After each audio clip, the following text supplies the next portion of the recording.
Hello दोस्तों, अगर आप जुआ खेलते हो तो सावधान। जुआ किसी का नहीं हुआ है। महाभारत का युद्ध देखे हो? उसमें महाराज युधिष्ठिर अपना पूरा संपत्ति, अपना साम्राज्य हार जाते हैं। जिनके पास वो सब कुछ था, ऐसा कोई भी चीज नहीं है जो उनके पास नहीं था, लेकिन वो फिर भी हार जाते हैं क्योंकि उन्होंने अपने मन को कंट्रोल नहीं किया। जुआ खेलते हैं तो उनके सामने वाला उनको ऑफर कर रहा था कि तुम्हारे पास अभी भी कुछ बचा है, इसको दाव पे लगाओ। अगर इसको दाव पे लगाओगे तो तुम्हारा हारा हुआ सब कुछ वापस हो जाएगा। ऐसे ही सोच सोच कर महाराज युधिष्ठिर अपना हर एक वस्तु, हर एक चीज दाव पे दाव लगा रहे थे, दाव पे दाव लगा रहे थे, जिसके कारण उनका पूरा संपत्ति डूब जाता है। यही नहीं रुकते, वो अपने पूरा साम्राज्य को हारने के बाद वो अपने भाइयों को दाव पर लगाते हैं। पहले नकुल को लगाते हैं, उसके बाद सहदेव को लगाते हैं, फिर अर्जुन को लगाते हैं, फिर भीम को लगाते हैं, बाद में अपने आप को लगा देते हैं। फिर दुर्योधन महाराज युधिष्ठिर को बताता है कि आपके पास दाव में लगाने के लिए अभी भी एक वस्तु है, एक चीज है जिसे दाव में लगाकर आपके पास जितना भी हारा हुआ सामान है उसको सब कुछ वापस कर सकते हो। फिर महाराज युधिष्ठिर के मन में एक भावना उत्पन्न होती है, क्यों न इसे भी दाव पे लगा दूं। क्योंकि जुआ में हारने के बाद व्यक्ति का सुध बुध सब कुछ खो जाता है, जिसके कारणवश महाराज युधिष्ठिर ने द्रौपदी को दाव पे लगा दिया।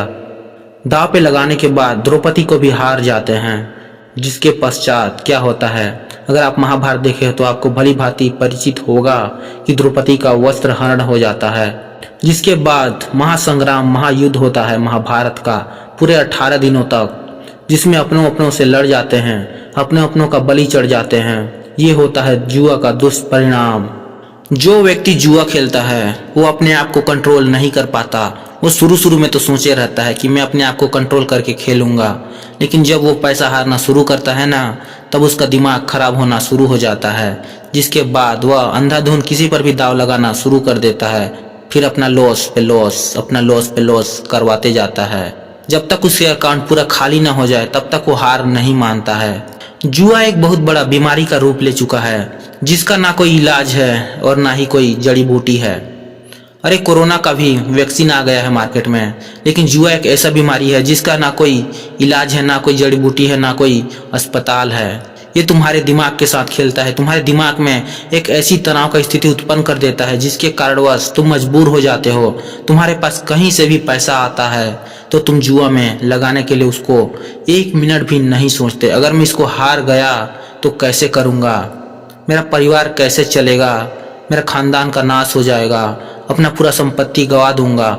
ऐसे लोगों के मन में बिल्कुल भी सोचने समझने का शक्ति एकदम छीण हो जाती है, जिसके कारणवश व्यक्ति जुआ में डूब जाता है। जुआ में हारने के बाद व्यक्ति को समझ में आता है कि मैंने बहुत बड़ा गलती कर दिया, मुझे नहीं खेलना था। अगर मैं नहीं खेले रहता तो मेरा पैसा अभी मेरे पास होता, मेरे अकाउंट में जमा होता, लेकिन मैंने बहुत बड़ी गलती कर दी, जिसका पश्चाताप उसको कहीं से भी नहीं मिलेगा। अगर जुआ खेलते हो तो जुआ के भी कुछ नियम होते हैं जो तुम्हारे अंदर स्थित हैं, मौजूद हैं, जिसको तुम्हें आभास होने लगता है कि तुम्हें क्या करना चाहिए, क्या नहीं करना चाहिए। जुआ का पहला नियम यह कहता है कि अगर व्यक्ति थोड़ा सा भी पैसा जीत जाए तो उसे वहीं रुक जाना चाहिए और ज़्यादा लालच नहीं करना चाहिए। और जुआ का दूसरा नियम यह कहता है कि अगर व्यक्ति थोड़ा सा भी पैसा हार जाता है तो उसे अपने मन में दबा के नहीं रखना चाहिए कि मैं पैसा हार गया तो मैं कैसे करूं। जो हार गए हो उसे भूल जाने में ही भलाई है, क्योंकि तुम उसे रिकवर करने की कोशिश करोगे तो तुम्हारा पैसा और डूबता जाएगा और डूबता जाएगा। और जुआ का तीसरा नियम, जब तुम जुआ खेल रहे होते हो, जब तुम हारते हो या जीतते हो, उससे तुम्हें कोई फर्क नहीं पड़ना चाहिए, क्योंकि जब तुम पैसा जुआ में लगाते हो फिर जीतते हो, फिर तुम्हारे अंतरात्मा से तुम्हारा अवचेतन मन तुम्हें चीख चीख कर पुकारता है कि भाई तू बस कर, यहीं रुक जा, नहीं तो तू पैसा हार जाएगा। लेकिन तुम सोचते हो अभी तो मैं पूरा पैसा रिकवर कर लिया हूँ, क्यों ना थोड़ा सा प्रॉफिट बना के मैं गेम से एग्जिट मारूंगा। अपना थोड़ा सा लालच के चक्कर में अपना पूरा रिकवर किया हुआ पैसा को दोबारा हार जाते हो।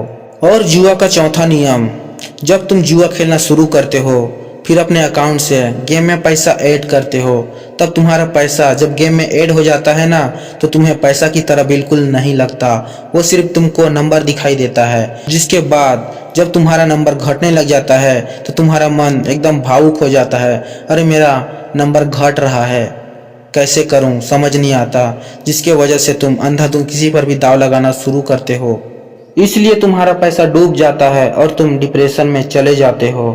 और जुआ का 5वां नियम, ये सबसे इम्पोर्टेंट है, इसे ध्यान से सुनना।